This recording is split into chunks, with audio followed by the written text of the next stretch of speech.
Going back to our breaking on Novak Djokovic's new statement, essentially clearing the air about this particular event that he was part of in Belgrade, where he says that he wasn't aware of his COVID positive status when he had attended that children's tennis event. Let me go across to my colleague Karishma for more on this. Karishma, what are the main highlights of his statement? Well, what Djokovic has said is that, he did test negative on the 16th of December after attending a basketball event in Serbia, wherein several people tested positive. But after that, on the 17th of December, he attended an event at his tennis school. On 18th December, he got the positive notification of the RT-PCR test that he had taken himself. Now, the basic protocols all over the world are that if you have tested yourself for RT-PCR, you're supposed to isolate yourselves until your sample is confirmed positive or negative. Novak Djokovic, they're openly flouting those norms. And even worse, he went on to do an interview with a journalist knowing that he's COVID-19 positive. Djokovic clarifies, says that we socially distanced. We were wearing our mask only for the photo shoot. I removed it. But you can imagine, being COVID positive and going ahead doing a TV interview and putting everyone from that, TV interview crew, the journalist at risk, and then saying that it was an error of judgment on his part.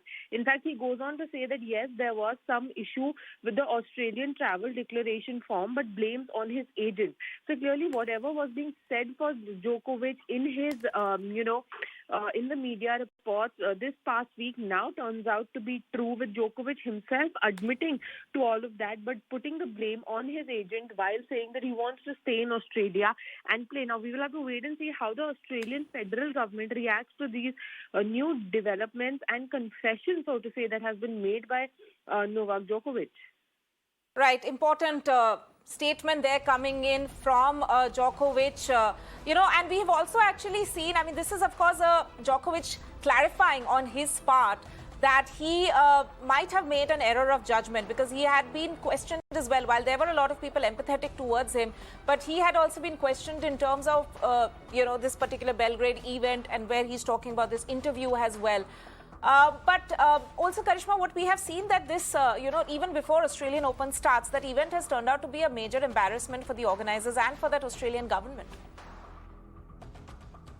Turned out to be an embarrassment for the Australian federal government and Tennis Australia and Victorian government, because it seemed like there was no, clarity for all these three parties involved. The Australian federal government was saying something else, while the Tennis Australia and Victorian government was saying something else. But now, with these latest developments in Novak Djokovic's admission, it is going to be very, very interesting to see how the Australian federal government is going to react to this, because this is completely violation of rules by Novak Djokovic. This is a complete breakdown of protocols by Novak Djokovic, doing an interview while being COVID-19 positive, then providing misinformation on his COVID-19 travel declaration form. So clearly we will have to wait and see, but this is a very, very bad example that has been set by Novak Djokovic. One of, not being vaccinated, that's his personal choice, which is okay.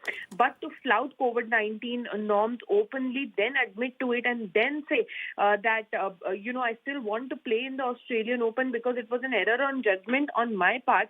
We will have to see how the Australian government reacts to this and whether he is eventually allowed to defend his title or not.